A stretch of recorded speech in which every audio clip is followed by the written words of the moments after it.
Thanks for coming. It's early and it's the last day, so I appreciate it.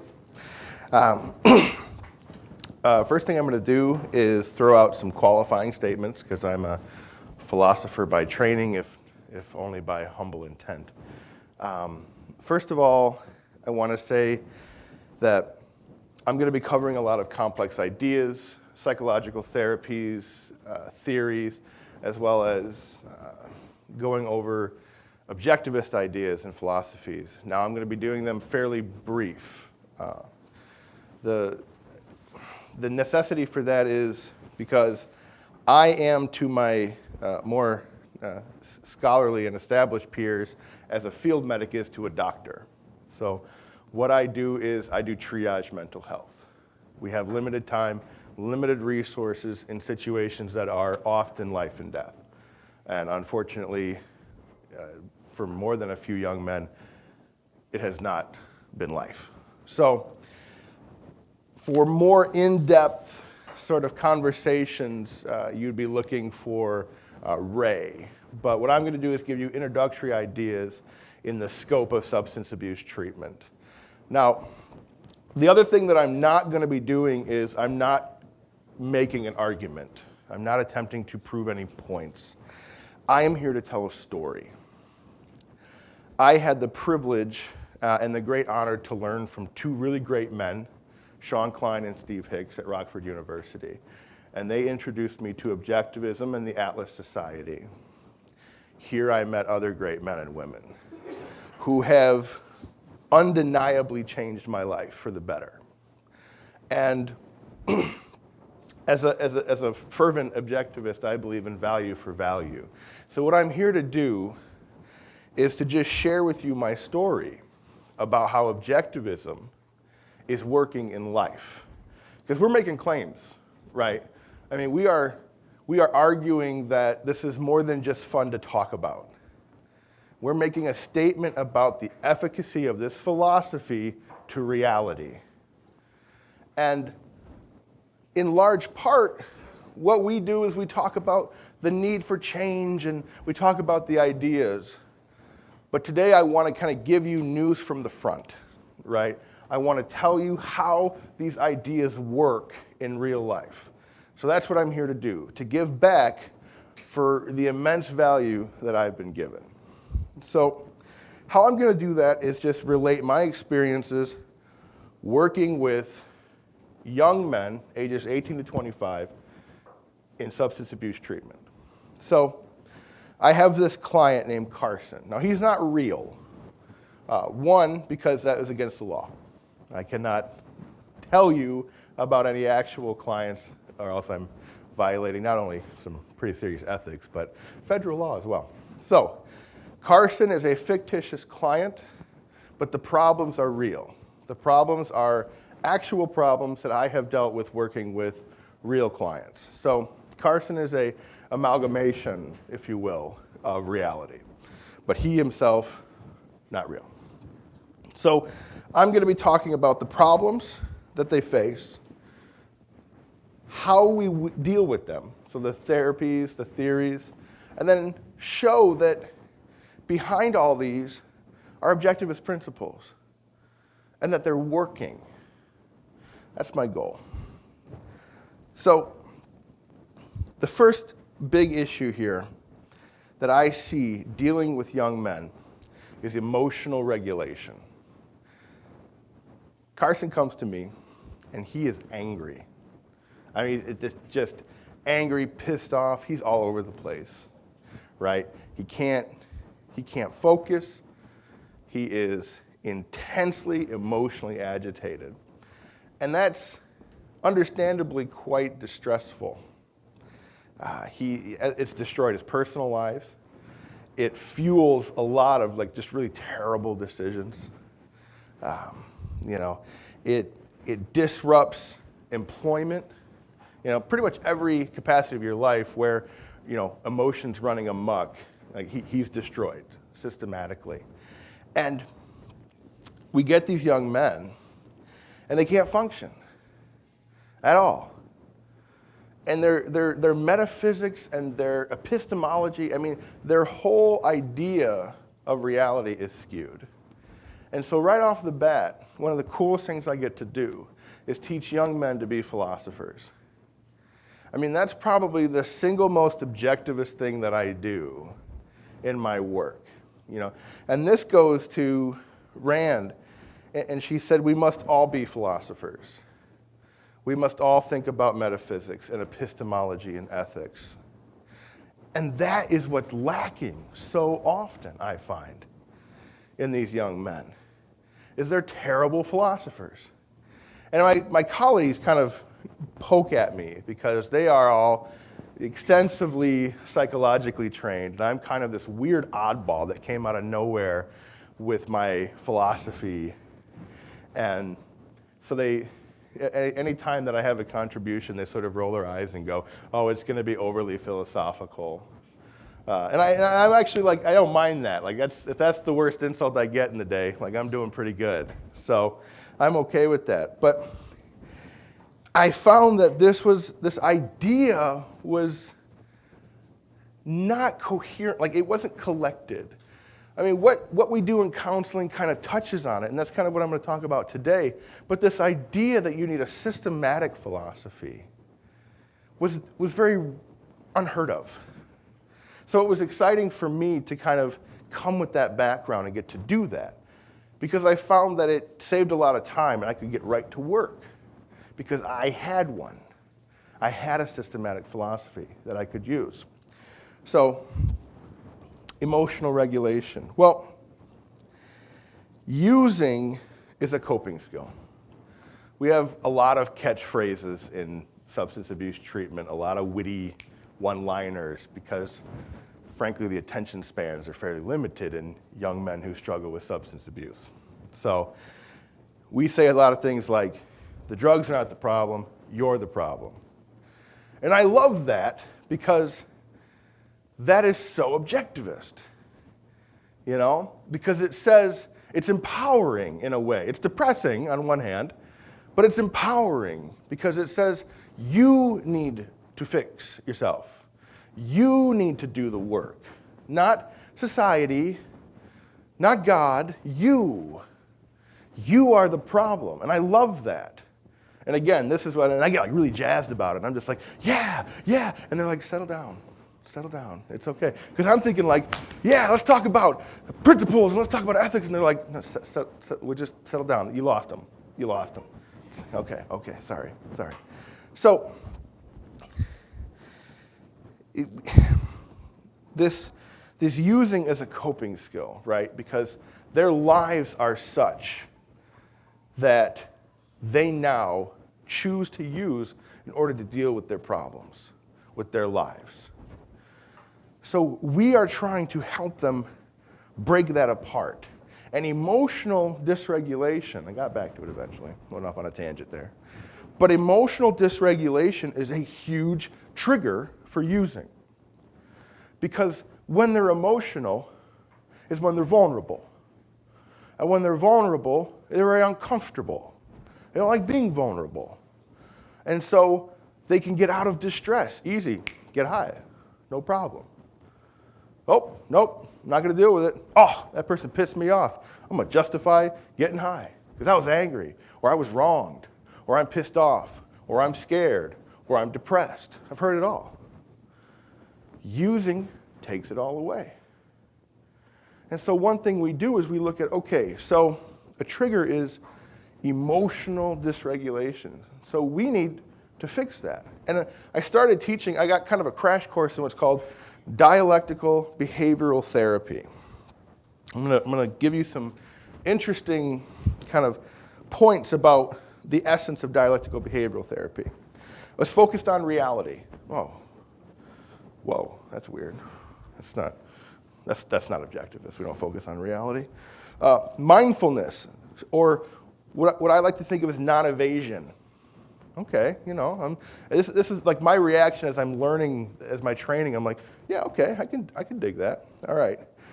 It focuses on mindfulness, distress tolerance, emotional regulation, and interpersonal effectiveness. And I'm like, yeah, Yeah, okay, getting along with people, understanding your emotions, dealing with reality, learning how to not suffer. Okay, this is not weird to me. All right, because I was a little worried about my integrity when I first started in the field. Because I was like, if I don't believe what I'm teaching, I don't want to teach it. And I'm reading this therapy, and I'm like, oh, okay. All right, well, let's see. Got to deal with reality. That's fairly objectivist. I'm okay with that. I got to help them move from a point of suffering by acknowledging reality. Yeah, okay. And realizing that pain is a part of life. Suffering is a choice. All right? We can get beyond suffering by acknowledging what is causing the pain, that pain is a process. Okay, so far so good. That we need to have a healthy understanding of how our emotions inform us and what role our emotions play. Okay, well, there's a whole lot of emotion stuff in Objectivism. This sounds good. And we need to work with people in order to get value. Okay, I'm getting excited. I mean, I'm just geeking out at this point because I'm like, I get to teach Objectivism. Oh, man. And I get paid for it. And it sounds legit. I mean, I was excited. I was like, I can't call it Objectivism because, I don't know, I'd probably get fired just because they'd be like, we don't even know what you're talking about, but you're going to go. But I get to do it. And that was what was so exciting. Another principle of dialectical behavioral therapy is that in order to change a mood or behavior, you need to act contrary to that. And I thought, wow, that goes back to Aristotle, right? Do the right action and the emotion will follow, right? I mean, that is old school. Like, you have to be virtuous. You have to act virtuous before you can be virtuous. So this idea that if you're depressed or angry or you have these maladaptive antisocial behaviors, you need to act contrary to those in order to instill that character, yeah, that sounds right. Okay, still excited. Oh, you have to focus on problem solving? Okay. Use your brain, critical thinking. Pretty objectivist. Yeah, I'm all right with that. And they have these cool little acronyms like Dear Man and Give and Fast, and all the letters stand for something. And such as Dear Man, which stands for describe, express, assert, reinforce, be mindful, appear confident, and negotiate. It's a really elaborate way to engage in the traitor principle, is what I saw, which was really exciting. So describe what you want. Express how you see the situation. Assert yourself, right? Reinforce what you want by stating kind of what the other person gets out of it, all right? Be mindful, so be aware of the situation. Know the facts. Appear confident. Engage with esteem, right? And then negotiate. Understand that the other person has a stake in this and that you want to conclude a mutual benefit. Okay, that's straight out of Atlas Shrugged. I mean, that's not a problem. The give skill. Be gentle, right? Oh, see, now I forgot the I. But validate, right? The give skill, this is terrible. I'm blanking now. I teach it every day, and I was like, I don't need to write it down. And now I'm blanking. Thanks. Anyway, the give skill is basically systemized benevolence. Understanding that to gain value from people, you can't be a douchebag. I mean, and this, I apologize for the rough language. I have to cater to a particular audience. And I have to kind of we call it meeting them where they're at. And I have been told that if I go on too long in the philosophical realm, I lose them. So I throw in douchebag, and they're like, he gets me. He gets me. I'm like, yeah. So this dialectical behavioral therapy is just, it's just rife with objectivist principles. And the emotional regulation is the big one. What was it? What? Be gentle, act interested, validate, and use an easy manner. Yeah, it took scientists to think of that, by the way. Objectivists were doing it since the 30s, but it took scientists to figure out that you could use this with people like all the time. Go figure. So there's also a skill for how to get what you want without losing your self-respect. An acknowledgement that you're an autonomous individual with self-esteem and confidence. Yeah, okay, I can teach that too. So like I said, you can hopefully see why I'm just getting excited. Like, I get to do this group twice a week and it helps people. So how does it help with the emotional regulation? Well, strangely, the emotional theory taught in DBT is that you need to identify that emotions are not reality. What? Yeah. For example, Ray says something to me, boy, that pisses me off. So Ray is a douchebag. This is, as rough as that sounds, that is an actual thought process that I deal with on a regular basis. If you make me mad, I'm mad, mad equals reality. So mad is bad, Ray is bad. And I go, whoa, whoa, whoa, whoa, whoa. Reality is not emotion. Emotions tell you about how you evaluate reality. And this is straight out of dialectical behavioral therapy, not out of objectivism. This is what that is teaching me to teach them. And I'm like, I was 4 years ahead of you on this one. That's when 2011 is when I started learning about objectivism. And it was awesome because I was like, that's identical. So again, took scientists, whole test runs, and somebody thought they were probably real clever. It's probably Albert Ellis or whoever did the DBT is sitting there thinking he's real clever. Like, I got this thing on emotions. He just never read Atlas Shrugged.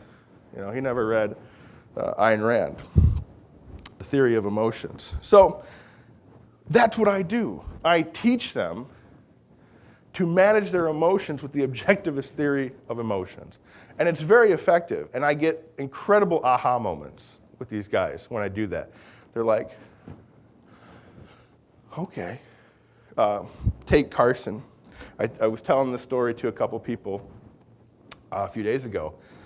He was in a restaurant with his girlfriend, and somebody said something rude to her. And so he said, what? And he knocked the guy out. This is a true story. I can't tell you who did it, but it was Carson. So he knocked the guy out. And I said, what were you doing there?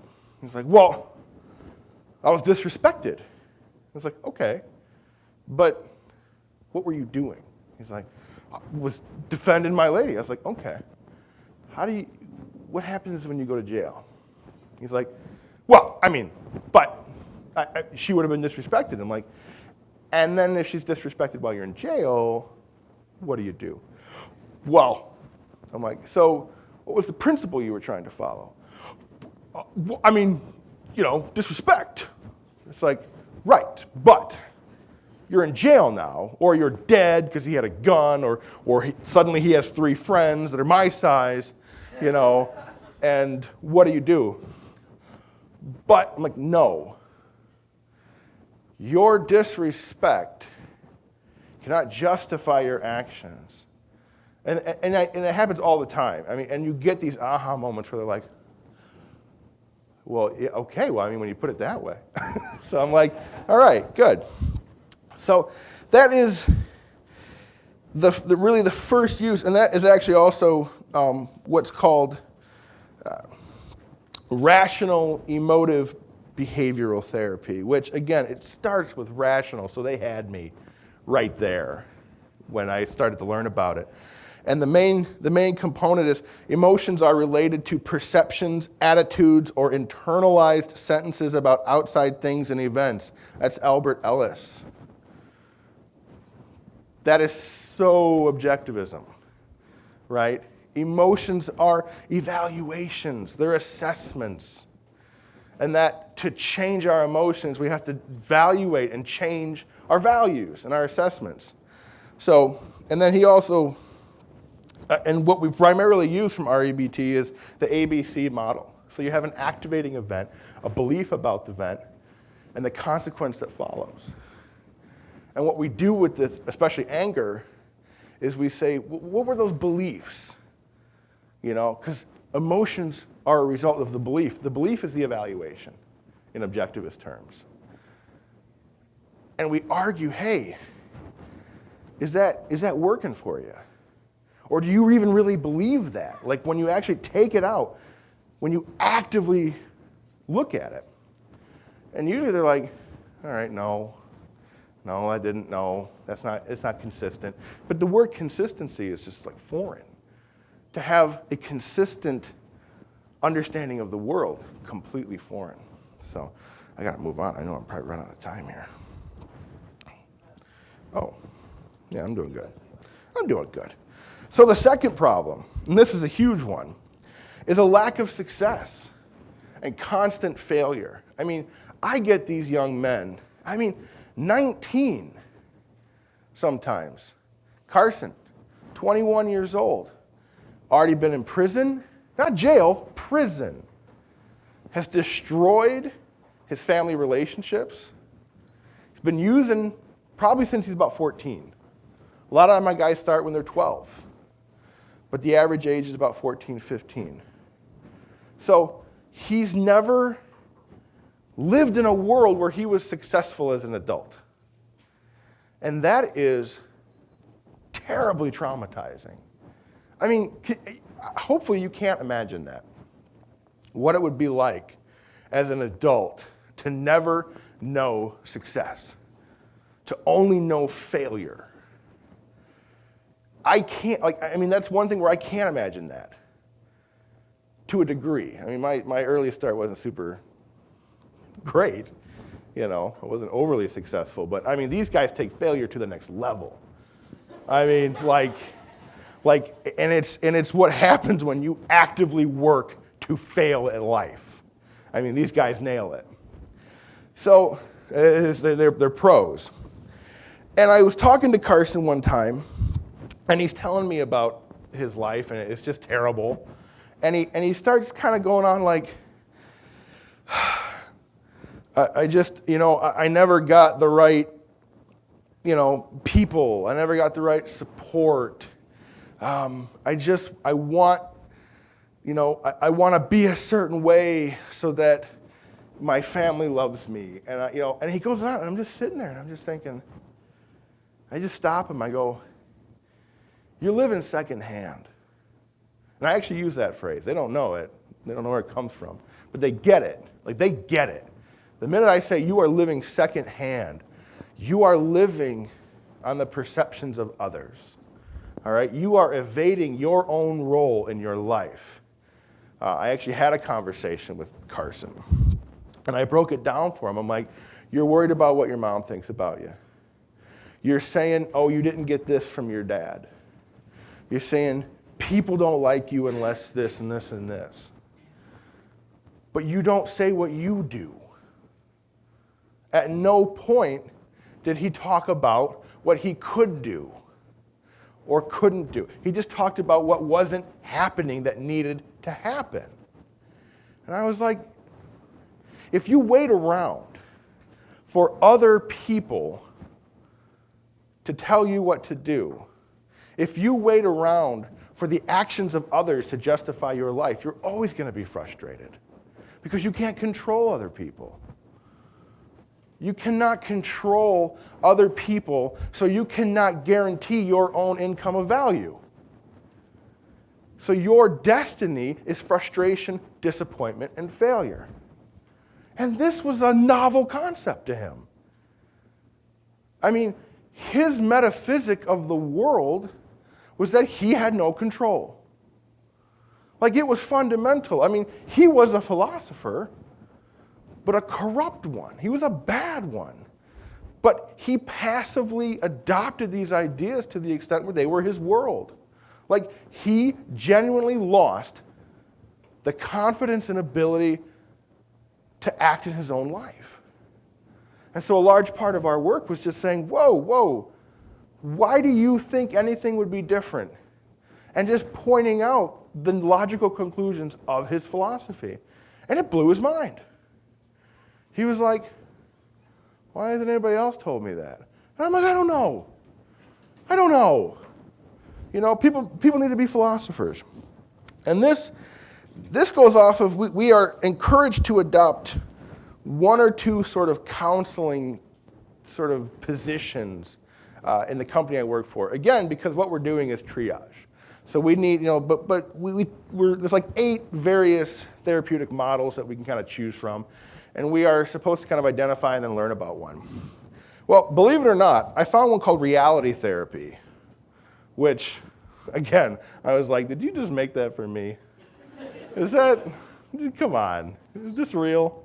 Yeah, it's real. So I'll give you some facts about reality theory. It's based on realism, responsibility, and right and wrong. Oh, okay. All right, so far so good. Unsuccessful attainment of needs creates a deviation of norms. Okay, so if you can't get value, your life is dysfunctional. Oh, okay, yeah, that makes sense. Focuses on the here and now actions of the client and the ability to create and choose a better future. Autonomy, volitional consciousness. Yeah, okay, cool. It involves a thing called choice theory, and that's each of us is a self-determining being who can choose our future behaviors and hold ourselves consciously responsible for our actions, thinking, feeling, and psychological states. Yeah, okay, I get to use this, cool, all right. And it says there's 4 basic psychological needs. To love and be loved, okay, we got that. We got social needs, visibility, right? Companionship, that's cool. Power through learning, achieving, feeling worthwhile, winning, and being competent. That's only about 700 pages of Atlas Shrugged. That's fine. Okay. A need for freedom and independence, autonomy, and personal responsibility. That's all 1,000-some pages of Atlas Shrugged and 600-some pages of Fountainhead. The need for fun, pleasure, enjoyment, and relaxation. Again, everywhere. Okay. Awesome. Socializing is an effective way to meet one's needs. Yes. Individual choices shapes one's future. Rational self-interest plus productivity guided by purpose is the recipe for success. That was kind of my translation. They didn't actually say that. No, that would be incredible. But that's, I mean, these, like, holy cow. And then at the core of reality therapy is action. All right? So I'm like, I think I'll do that one. Yes, I think I'll teach this. This is good. So I'm applying all these principles when I'm explaining to him, your metaphysics sucks. And he's like, my meta. I'm like, okay, sorry, I should have used that word. Your life sucks. Okay? The way that you make decisions sucks. And that actually brings me to my third problem, is decision making. So part of his being unsuccessful is he has no clue about how to make decisions. I get these clients, and they're just like, it's like they just spin around and hope things happen. I mean, it's completely passive consciousness. I mean, volitional consciousness is it's rare if I ever see it, right? It's not a wonder to me that they're not successful. Let's see, yeah. What I learned in dealing with these guys is they lack systemized standards. They lack principles. They have nothing to guide them. Nothing. They live in survival mode. And this, I mean, Ayn Rand, The Ethics of Emergencies was, I think, one of her most brilliant works because she drew the difference between survival and living. All right. These guys learn to survive in the terms of their addiction. But that's a different world than living. It requires different rules and different ethics, and these guys embody that. I mean, I see it. Like, they are sad, broken lifeboats in the world, struggling to keep their boat afloat in stormy seas. And they're just pushing everybody off after they steal their food. I mean, they're all like, come onto my boat. Okay, bye. Yes, come onto my boat. Ah, bye. I mean, that's the life of an addict in large part. And so I say, okay, first of all, you have to get out of that world. You're not in that world anymore. And they're like, what? What do you mean? I'm like, well, you learned one set of skills to deal with that world. But those set of skills kept you from succeeding, right? Okay, yeah. So what happens if you keep doing them? Well, take your time. I won't succeed? Correct. That is correct. You will not succeed. They're like, okay. And again, this is novel. Like, this idea is new. Because they don't think in the way that we talk about thinking, that objectivists think. I said, okay, you need a set of standards and principles, or else you're not going to be successful. And this is consistent with my reality therapy. It's consistent with cognitive behavioral therapy. All these various therapies. And they're successful because they need a standard to live by. They need a set of principles. And so I help them reorient their life to those principles, to gain principles. Again, I'm just teaching objectivism. My counseling is objectivism. Like, you can't live moment to moment based on emotion and your dysfunctional integration of poorly formed concepts. Again, I don't put it that way because then they're just like, what did you just call me? It's like, no, that's not what I meant. So I force them to challenge their dysfunctional thinking, to turn the spotlight inward.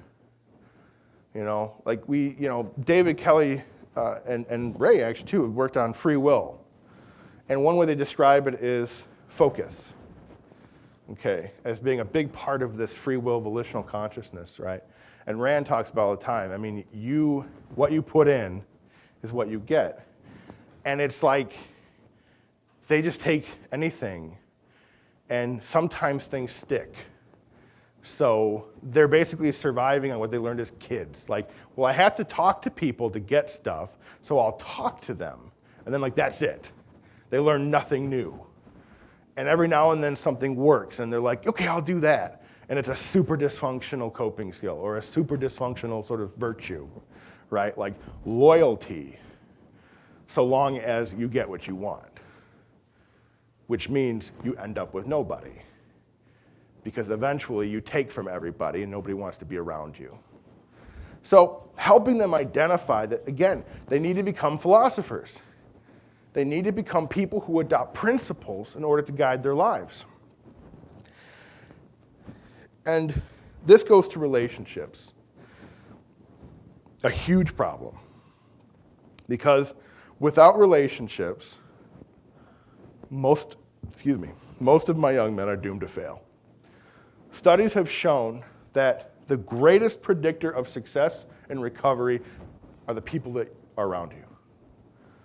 Studies also show that the greatest predictor of relapse are the people around you, which is a very powerful fact that we use with our young men because they come in thinking, I'm going to keep all my friends because they worked out so well for you, because they're a great team. If you ever need to go get some dope, you're right. You should stick with them. You see the problem? Oh, yeah, I do. Good. 5 minutes or 10? Oh, good. Whew. All right. Oh, good. I'm on pace. So, really cool. The first talk I ever gave, this was before I was a counselor, but I was like a proto-counselor, working on the unit with the guys. I was in charge of doing the educations, doing the groups. The very first group I did was on selfishness, self-interest, and self-centeredness. Now, I had to use kind of the typical version of selfishness because that was the terminology used in the field. So I couldn't I wasn't fighting that fight.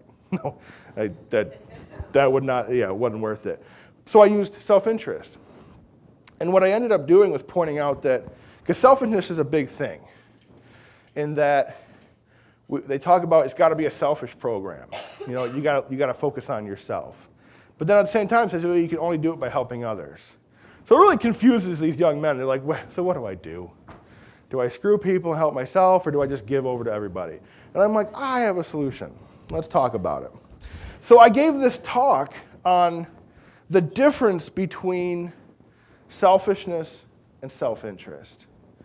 And it focused on how being selfish in the negative context is both exclusionary and narrow.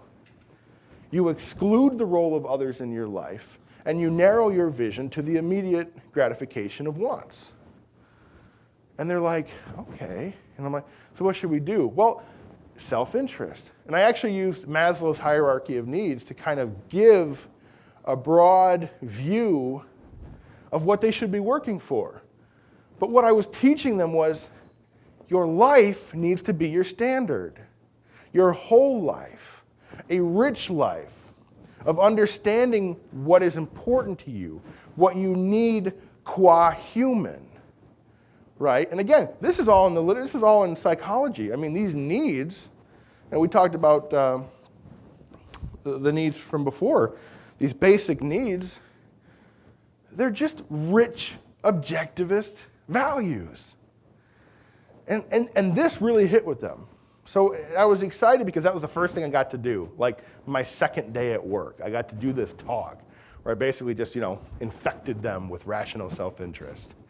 And they got it, though, because I was pulling apart that difference between, and it's the biggest complaint against objectivism, between that prudent predator in the moment versus actual, full, healthy life. And DBT is one of the biggest things that we use because they teach that interpersonal effectiveness. And it's just a really sort of elaborate, complex trait or principle lecture in therapy. Teaching them that you are an autonomous, valuable agent in the world, but that you need others. But more than that, you need to respect others. This is in reality therapy as well. You have to respect the needs of others and their right to their own needs in order to fully gain an ability to get value from people. Holy cow, trader principle, it's so exciting. The fast skill, okay, be fair, don't apologize, stick to your values and tell the truth. That's how you engage with people without losing your self-respect? Yeah. That's essentially to be an agent of confidence in the world, to go, my values matter, and what I want matters. And I don't have to give to you unless I still matter in that relationship. I loved that. I mean, that's the objectivist self right there. It's a denial that I need to just give to people and that I owe them. No, it's saying, hey, I can fight for myself, and I need to fight for myself. That's at the core of this dialectical, the interpersonal effectiveness part, is that I need to understand myself as this autonomous agent. And the last problem that we deal with is self-worth, happiness, and depression. Depression is rampant, anxiety is rampant, ADHD is also rampant, which is frustrating because it's very hard to keep their focus a lot. Thanks, Ray. And what we do to help with this, one, cognitive behavioral therapy really helps identifying those depressing thoughts, right? Those negative thoughts and challenging them, okay? And this is what I call a rigorous commitment to reality. And I say this all the time to my guys. You need to assess your life. You need to look at it, engage it, and challenge it when it's not working. I teach these guys to live by principles. And sometimes dealing with reality sucks. I mean, that's the truth, because you have to accept responsibility. You have to be accountable. You have to accept that things in your life aren't going so great, that you did not have the best upbringing, that you were possibly abused, that your parents passed away, that they divorced, that you've been to prison. Yeah, you have to deal with these things. But what I try to do is show them that it is only by accepting them that you can truly gain value and that you can change your life. And I've worked with them to use a proper metaphysic, a proper epistemology, and a proper ethic. That is what I do. I teach them to be philosophers. And I've seen success.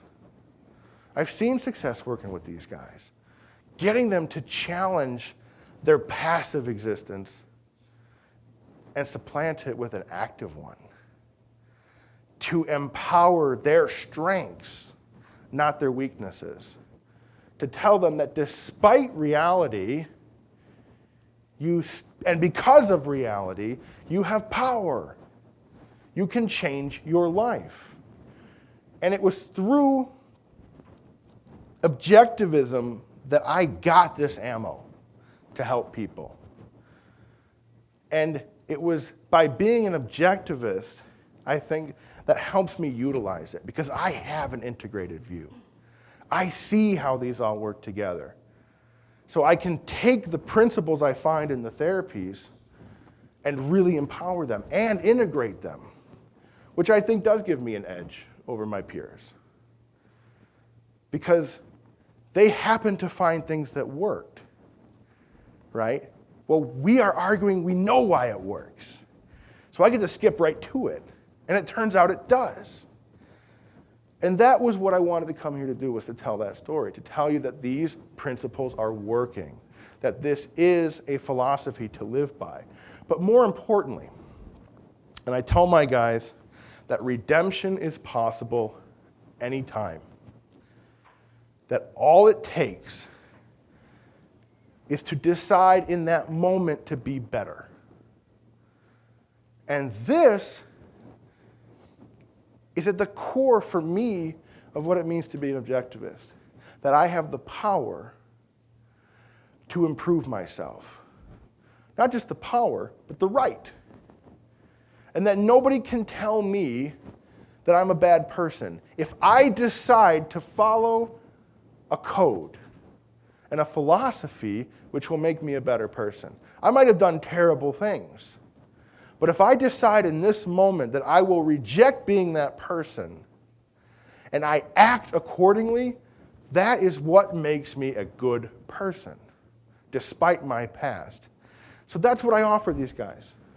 A chance to live, a philosophy to live by, and redemption that is possible. How am I doing, Ray? Oh, okay, I'm going to keep going. And like I said, my point was to bring this to you to let you know that this is working. Because I got value from the Atlas Society in particular. And from many of you here that I know, I've gotten value. So this isn't just something that's fun to talk about. This isn't something that's just fun to come and do every year and we get together and talk about how different everybody else is and just how everybody's so wrong and look at these people over here, you know. This was started because Ayn Rand saw that there was something wrong, that people were wrong, and that we needed a change. We needed principles in order to live good lives. And she was right. And she was right about whether or not they'd work. That's all I got. Thanks.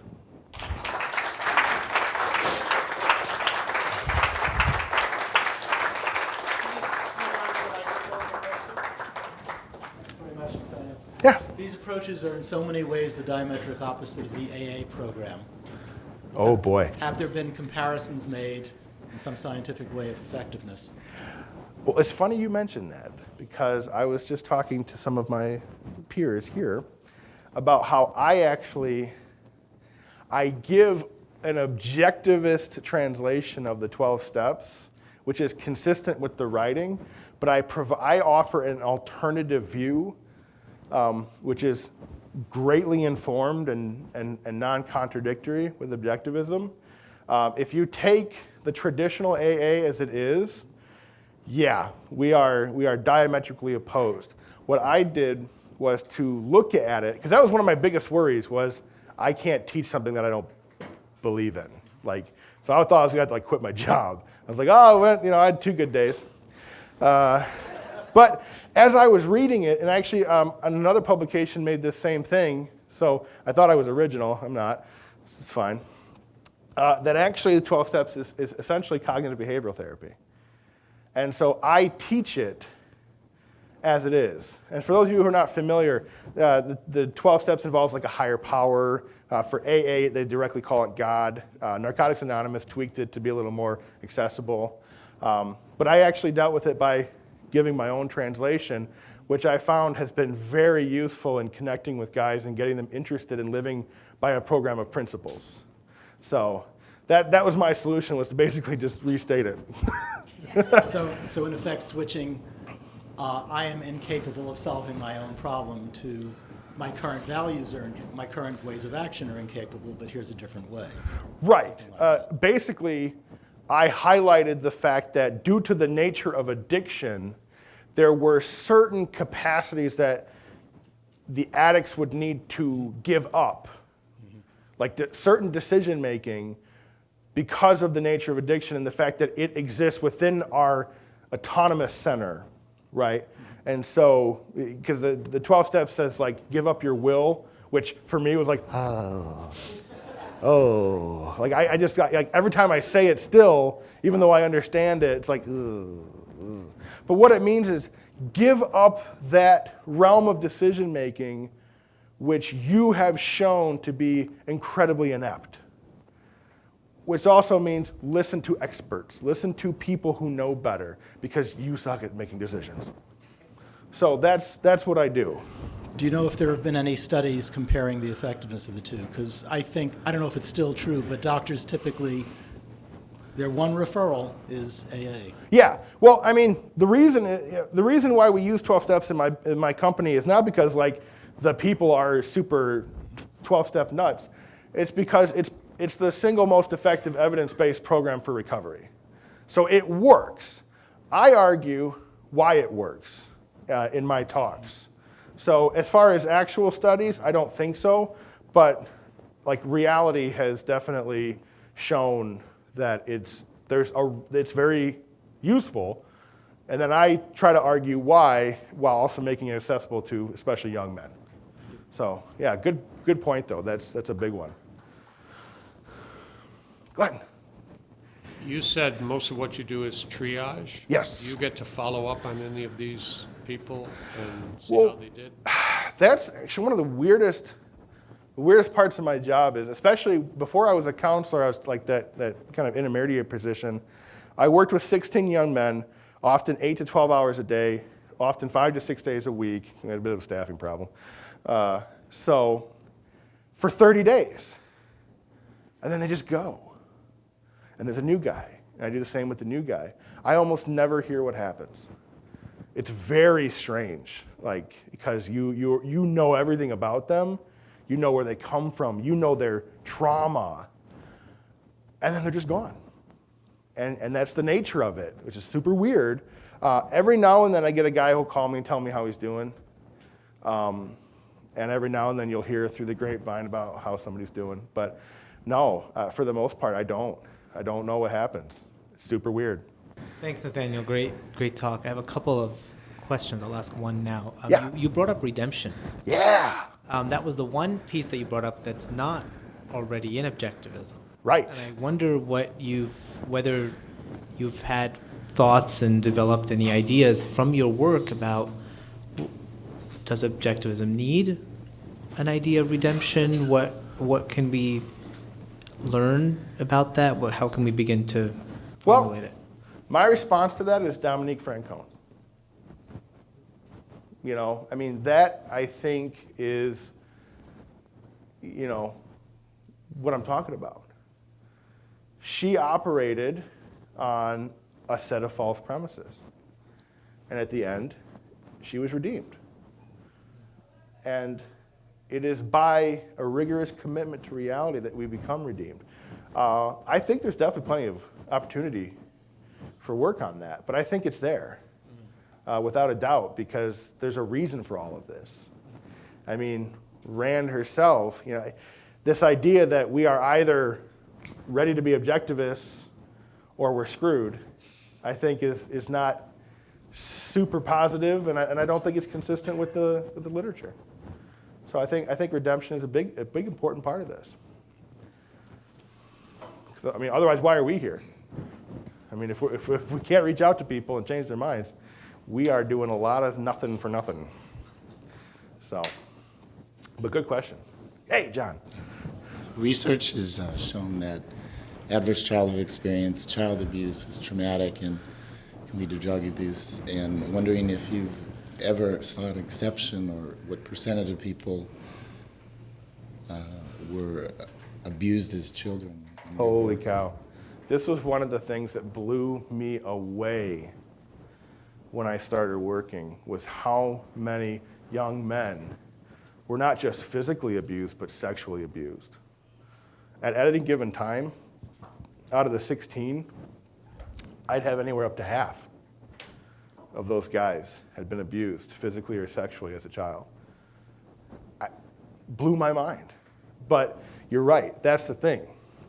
These traumas are huge predictors of substance abuse. Huge. Divorce. It got to the point where I have to ask if their parents are together. Huge predictor. Those traumas, especially at a young age, huge predictor for substance abuse. So absolutely. One of the shocking things about my work, I never even thought about it. And it was just over and over and over again, young men dealing with that. So, yeah. Hi. Very interesting. Can you hear me? Yeah. I'm a psychiatric nurse practitioner, and I work with the VA. Hey. And All right. so I see a lot of people that have got substance abuse, and DBT is tremendous. I found this was really very helpful. To me, there's a couple of other things that we do. There's something called ACT, which is acceptance and commitment therapy, which is a blend of mindfulness and sort of existential Viktor Frankl style. Yeah. You have a choice Yeah. in the worst of circumstances. Yep. Start looking for your choice. Yeah. But there's a few things here, but I think the biggest thing is that I have a lot of people that are coming in. I prescribe medication, and Sure. they try to keep the role narrow, but I have a kind of a therapy background too. Yeah. And so I'm always looking for the grab and go that I can do for people, but a lot of it is, what do people expect from medicine? I want to feel relaxed. I want to feel happy. I want to feel like I used to, even from psychiatric medication. Right. And not all these folks have got really active, raging addictions. And so there's a real cultural thing that is leading people that this is what they can expect. We're going to fix it with a pill. And I have to try to sort of get through with, some people really need their medicine, but this is what the medicine will do. It will enable you to then do the things, and its meaning and purpose and engagement and making choices and difficult emotions. And some of these folks that have trauma in their background, there's a genetic loading for this. So they might have had people that were never treated for anything, Right. That raised them in their household. They never had an opportunity to develop skills and regulate and all this. But thank you for connecting all this. Sure. No, that's a big one. I'm glad you brought that up. It boils down to a lack of distress tolerance. It is incredible. I mean, growing up in the 80s and 90s, I didn't know anybody, none of my fellow peers' children were medicated. My brother had ADD, so he took Ritalin, and I thought, whoa, he's on drugs. And now I talk to my clients, and they've been medicated since they were 12.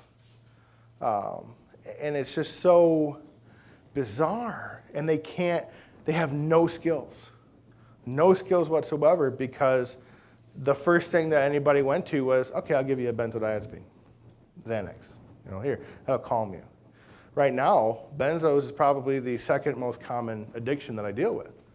And it's a prescribed medication for anxiety.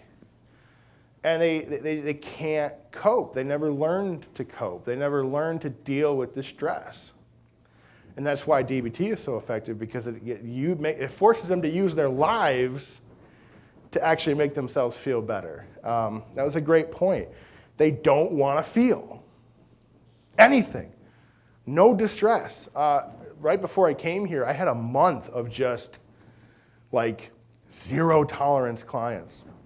And it was exhausting because they would come to my office and just be like, I can't do it, I can't do it, I can't do it. I'm like, you can't sit in a chair? Like, what do you mean you can't do it? I can't do it. I'm losing my mind. And it was weird because I hadn't had like a whole caseload, but like my whole caseload was that way. Like they came to me with the same complaint.